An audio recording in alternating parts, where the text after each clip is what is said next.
Hi, I'm Joe Camp. I've been practicing endodontics in North Carolina for over 40 years and teaching part-time during my entire career.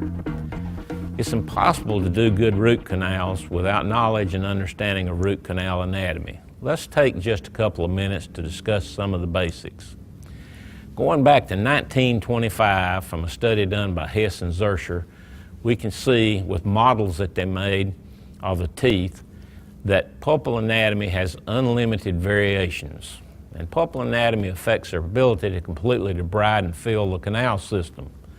And you must understand pulpal anatomy in order to perform root canal treatment.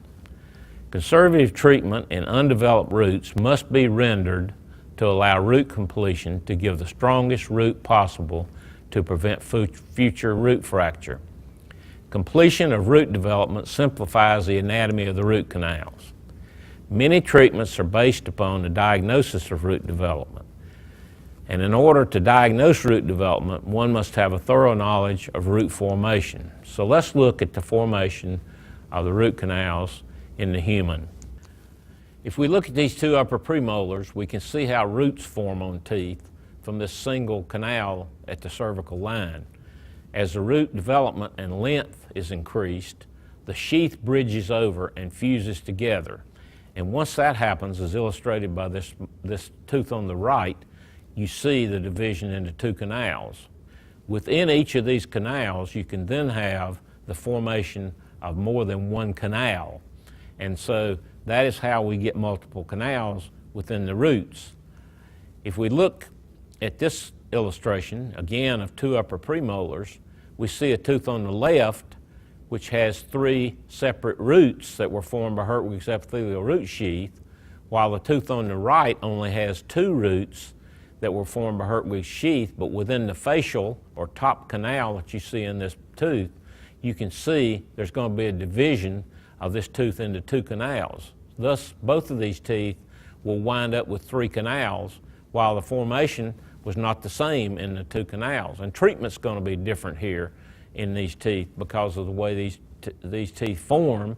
And getting into the canals, the tooth on the left will have three orifices, but the tooth on the right will only have two orifices within the pulp chamber, and you'll have to go down the root to get into the bifurcation of the two canals. In this schematic, we're illustrating with a primary lower molar the development of the mesial root of a mandibular molar. Now, the only difference between a permanent tooth and a primary tooth is the fact that once the primary tooth has completed its root length, it starts to resorb. And if you notice the difference at the apical ends of these three schematics, you will see that illustrated. And so that's a difference.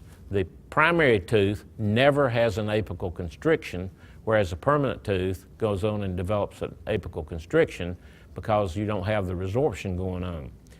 But on the left schematic, there's one canal, one root, one canal.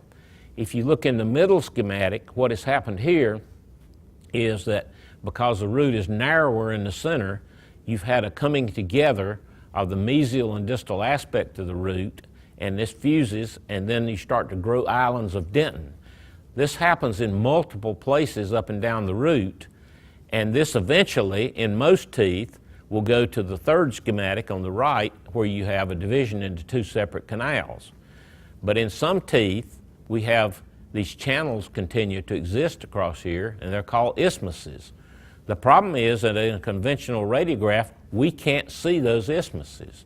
The other problem is that our instruments do not go in there. You can never get an instrument to go into those channels, and therefore we're dependent upon having good irrigation to try to wash out debris and bacteria that might be in those channels.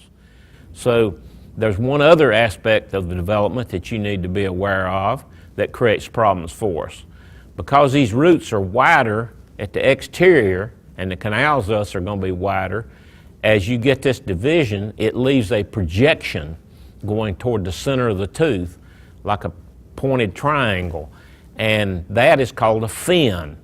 We cannot enlarge root canals enough to incorporate these fins. Therefore, we're dependent again on irrigation to remove the debris and bacteria that's in these areas. As you have just seen, there are a lot of variations with root canal anatomy. Knowing that these variations occur in the canals and that you're unable to completely debride the spaces with instruments necessitates significant use of irrigants to assist in cleansing. The bottom line is instrument shape and irrigants clean, and you need to follow this rule every time you do a root canal. I'm Joe Camp for Chair Time.